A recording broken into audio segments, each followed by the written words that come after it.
A scandal involving a state DNA analyst could cost Colorado taxpayers at least $11 million. Thanks for joining us. I'm Kim Christensen. And I'm Phil Lipoff. That estimate came from the state's public defenders in a report presented to Colorado lawmakers. Missy Woods, a longtime analyst, the Colorado Bureau of Investigation, faces more than 100 felony charges accusing her of falsifying reports and other anomalies in her work. Kevin Vaughn from 9 News Investigates joins us now with the latest. Kevin, this scandal just continues to grow and deepen. Phil and Kim, this began in 2023, and this report from the State Public Defender's Office asserts that the number of cases that could be impacted is growing. While Missy Woods' court case drags on, the work of sorting out criminal cases she was involved in goes on.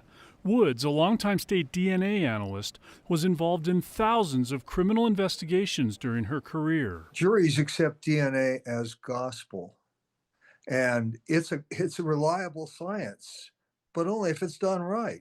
9 News legal analyst Scott Robinson says accusations that Woods manipulated data threaten that reliability. And now that it has been put into question because of the Missy Woods scandal, it's going to be more difficult for prosecutors to get convictions, even with what looks to be reliable DNA testimony. This report by the Colorado Public Defender's Office concludes that more than 1,500 cases Woods was involved in could be affected.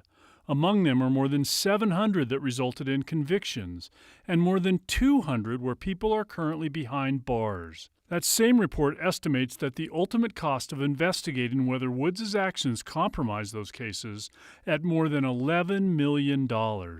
Now the two agencies that provide lawyers to people who can't afford them, the Public Defender's Office and the Office of Alternate Defense Counsel, are asking the legislature for $2 million in the coming year to deal with those cases involving Woods.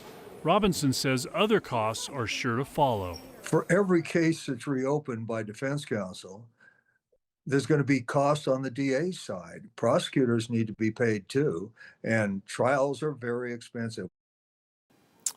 Among the other costs related to Woods is this. The Colorado Bureau of Investigation requested and received $3 million to retest evidence in cases that Woods worked on. That is ongoing.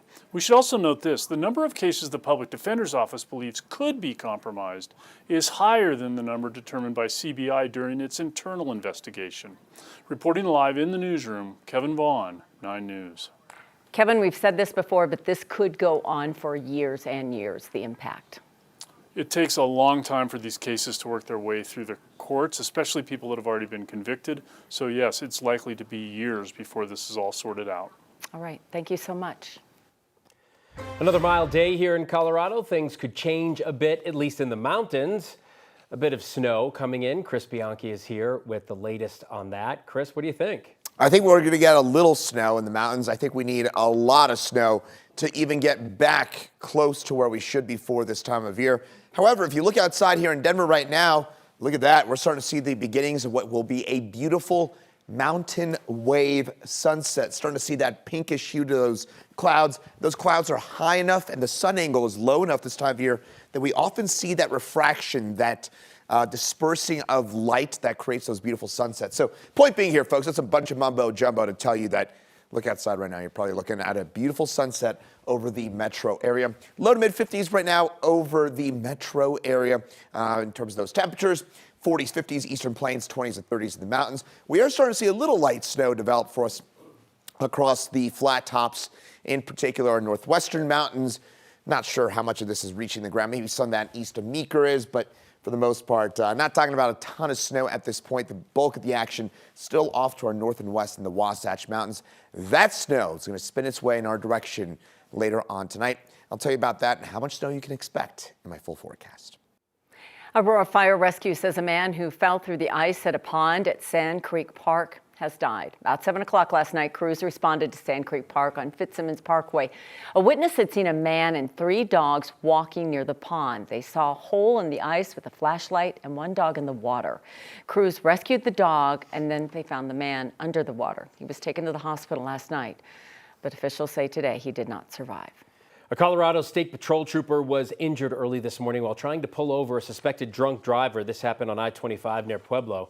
Shortly before 4 a.m., troopers responded to a woman driving south in the northbound lanes. CSP says the woman then turned around and was heading in the right direction when they finally caught up with her to stop her. One trooper tried to position his car in front of her car when he was hit by a different driver. This turned into a mess. The trooper and that driver were both injured. The woman left the traffic stop and kept driving before eventually being stopped by Fountain police officers.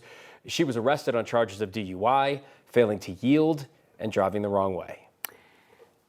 Colorado is still growing. The state population hit a new milestone for the first time ever. Census data shows the state has a population of more than 6 million people as of July 1st, 2025. That's a 1% increase from the year before. It's not just people moving here, really, though. Data shows Colorado's total births during the 12-month period from July 2024 and 2025 increased by 4.6%.